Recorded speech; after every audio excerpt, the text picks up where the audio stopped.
Hey guys, I wanted to share with you something that I've come across in my I want to research. share with you I'm not something that sure I've come why across the that I think is important and we should recording all got be screwy, aware but of. here you go. Thank you. This year alone, over 7,000 Christians have been murdered in Nigeria. It looks like it is a result of them not being the same religion as their attackers, which is Muslim. So I have been following this man called Raymond Ibrahim, and I just didn't understand whether this is something that maybe I hadn't been aware of. I try to be on top of what's going on, but I think our there's been a flawed assumption that we've been making as good people.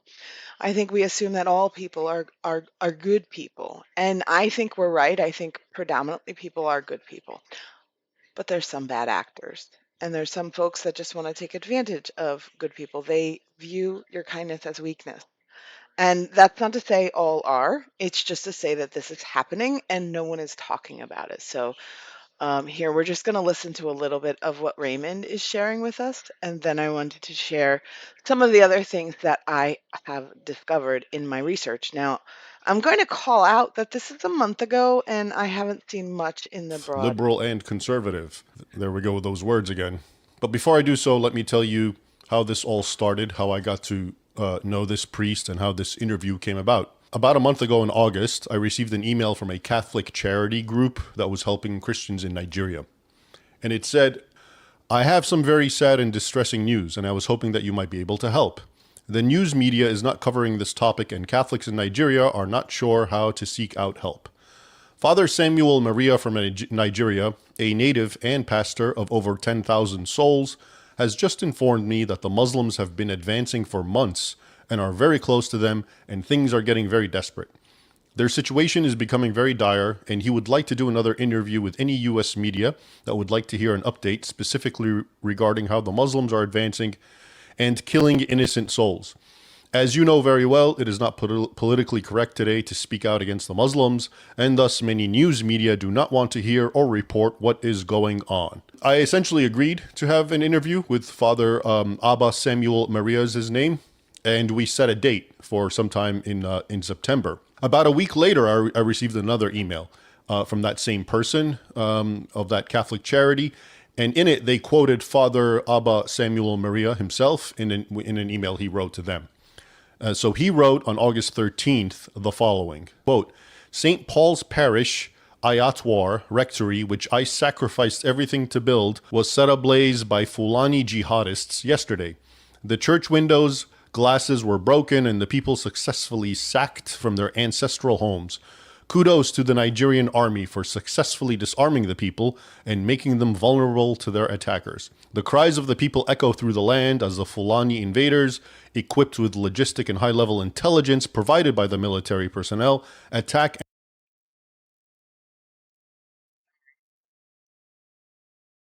The point that I want to share is this is a long time ago at this point.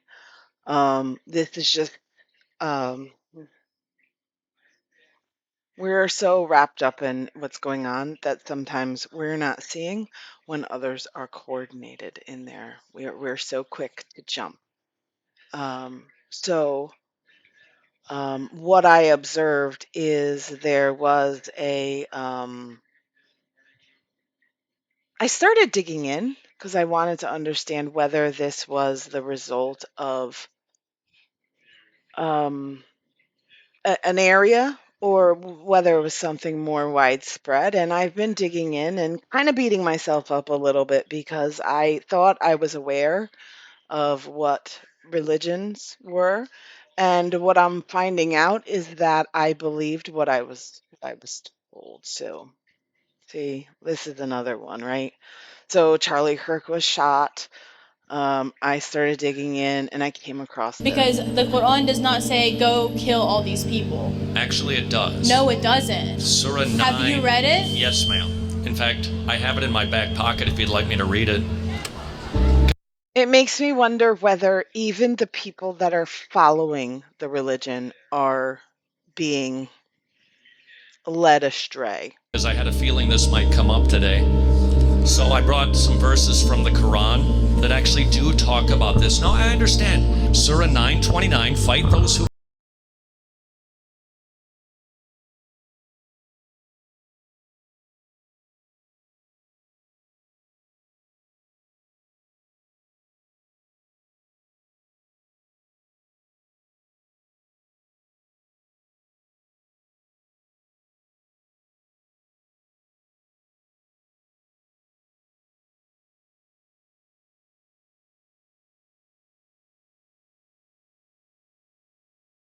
have taken to do very terrible, wicked deeds.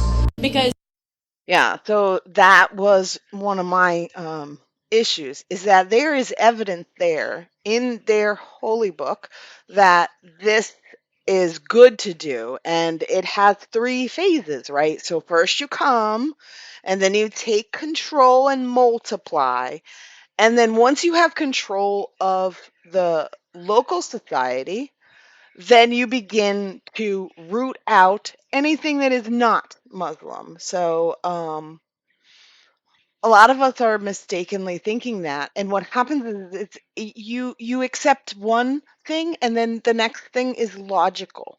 We have to step back and say, no, I don't believe that all of these folks that are doing these things are evil. I think there is an undercurrent that we need to recognize and appreciate and hold them accountable for having. And if my Bible said those sorts of things, I would not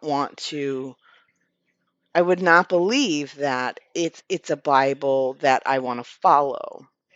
Again, this is just my perspective, and I have a really keen perspective. But another thing came across my feed today, and this is the Morning Wire. And this is just 6 hours ago.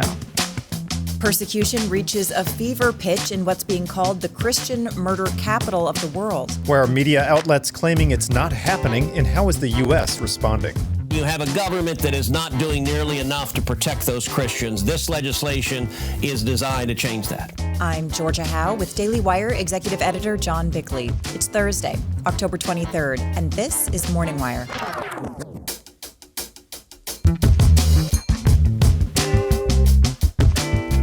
Russia ratchets up its saber rattling.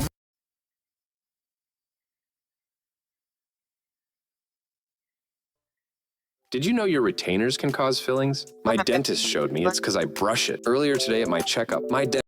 It is specifically religious persecution. They're going after them because they're Christian, and that is unacceptable, and I think we need to stand up and fight back at it. That was Senator Ted Cruz calling out the Christian genocide in Nigeria. The violence has claimed thousands of lives this year alone, but human rights advocates say the Nigerian government has turned a blind eye. Here with more is Daily Wire culture reporter Megan Basham. So, Megan, for people who haven't been following this story, can you summarize what's been happening to Christians in Nigeria? Yeah, so it's devastating, Georgia. The numbers, as many as 7,000 Christians killed since the beginning of this year alone, in Nigeria alone. And in some cases, advocacy groups are saying as a result of these Islamic attacks, some Christian villages and communities are being entirely burned to the ground. Now, this has been going on somewhat for the last decade, and it's kind of flown under the radar. The U.S. government has not paid much attention. We're starting to see that change now. In particular, Senator Cruz and Representatives Nancy Mace are calling for Nigeria to be reclassified as a country of particular concern for religious persecution. Many in the media share the same woke mindset that they will not call out radical Islamic terror. To hold them to account. If there were radical Catholics running around murdering and killing people because they were not also Catholic, like, we all recognize that that when that happens in God's name, it's wrong. Terrorism for what it is, especially when it's Christians who are the victims. And so it takes the rest of us to highlight this needs to end. I Yes. also spoke with Judd Saul, who is the founder of Equipping the Persecuted. That's a group on the ground in Nigeria that's trying to minister to these Christians that are being persecuted and attacked. Yes. And he said that this crisis has been building for a See, I've listened to a, a newsletter for Voice of the Martyrs, and I've been hearing that, and I'm certainly glad to share that with you guys. But I honestly, I encourage you guys to get involved and start observing where you can potentially support, and realize that there are bigger problems, that our Vatican, for example, should be focusing on, instead of getting involved in the US and minding the immigration policy of the US and encouraging the US to take in more. Maybe instead they need to look down and realize that there are regions closer that need the support of that strong Christian faith. Thank you so much. Have a great day. If you like, comment, share, subscribe. Talk soon.